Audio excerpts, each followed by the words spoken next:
I got a question for you. If the early bird gets the worm, but the meth bird stays awake, who really gets the worm? Who gets the worm? Early bird or the meth bird? No, it's actually not a quick trick question. It's the early bird that gets the worm because the meth bird is never hungry. Thank you. All right, I'm going to go back to jokes. I'm just going to do this for a while. So I was at the adult bookstore because, hey, look at me. I was at the adult bookstore. And I walk in there, and this is a guy having an argument with the guy at the counter. And he's got this stretched out blow-up doll all deflated on the countertop. All deflated, all 6 feet of it. He's pointing at his blow-up doll. He's saying, hey, my blow-up doll is defective. My blow-up doll is a hair lip, and it's going to cut me. And I want a full refund.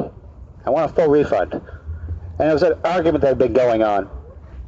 So I look at this argument happening. It's the most depressing argument I've ever seen. And I look at him and I say, hey, man, why start with the face?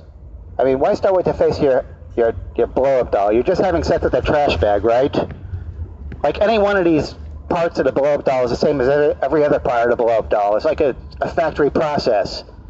Trying to make aesthetic decisions with your blow-up doll. I mean,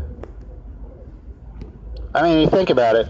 If I had a blow-up doll with a defective head, I would probably put it on eBay.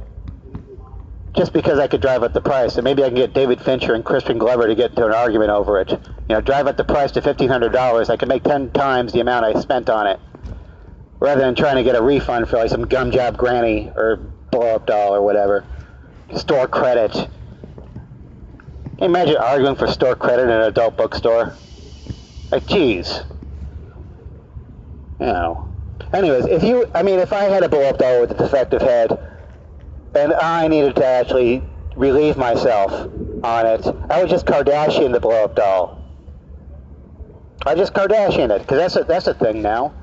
You know what a Kardashian is. It used to be a 72-day period of marriage on the Urban Dictionary. But I changed it. I went on the Urban Dictionary and I actually changed the definition of Kardashian to when you deflate your blow-up doll halfway, and you roll up the head, you roll up the shoulders, you tuck in the arms, you roll it all up like a tube of toothpaste, and then you have sex with the overinflated ass and the legs for support. It's a very long definition. That's a new definition of Kardashian. I changed it.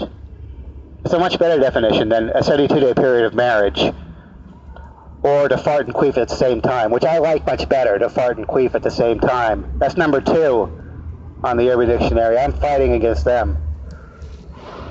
But I'll win. You can upvote that on the Urban Dictionary. You can be the change you see in the world right now. Maybe Kim Kardashian might see that.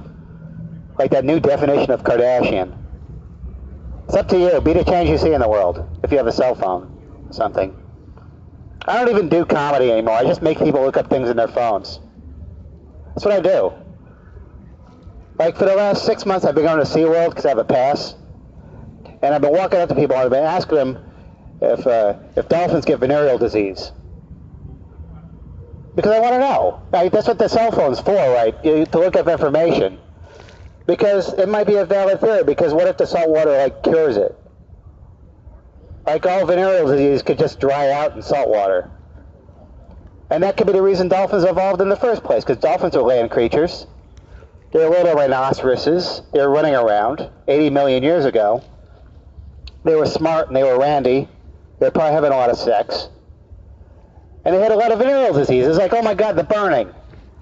This is horrible. This is horrible. Let me just jump in this water. Let me see if it'll fix it. Oh, this is much better. I think I'll stay here. And then 80 million years later, we got dolphins. Like, dolphins just evolved to avoid venereal disease. That could be the valid thing, But I've been asking people for 6 months, and I've found out 2 things, the entire time. First off, I found out that pilot whales get genital warts. Pilot whales get genital warts. That's the first thing I found out. Somebody else looked it up for me. And the other thing I found out was this, that there's a lot of people that think they get rescued by dolphins. There's a lot of people out there that think they get rescued. And they have a philosophy about it called dolphinology, where people think these dolphins are altruistic spiritual creatures because they rescue people from drowning. you know, that they're altruistic. But we found out through science that this is not the case. Dolphins are not actually rescuing people. Dolphins are just raping people towards the beach. Like, dolphins are just raping people towards the beach. They're not actually, they don't rape people towards the ocean because they're trying to find a sandbar so they can get some leverage on you. They want to get penetration. So that's what I found out. I found out that as well. You know, it's like people get raped towards the beach and then they jump out of the water and they think, oh, thank you, dolphin, for saving me. You know, let me write a book about this experience. You know, we won't mention, like, what I was grabbing onto or anything. We'll just kind of, like, we'll make it into something else. And the dolphin, you know, dolphin just says, you know, fuck you, mister. We evolved from you, you rats. We evolved from you. In fact, just for spite, I'm going to go fuck this ball of kelp. I'm just going to have sex with this ball of kelp because you're not willing or you're not fun at all, you know. That's what dolphins think. You know, I work at SeaWorld. You know, I'm part of the vast conspiracy theory. I do have a conspiracy theory. I have one conspiracy theory. I think that facts are conspiring to make me look idiotic. Thank you.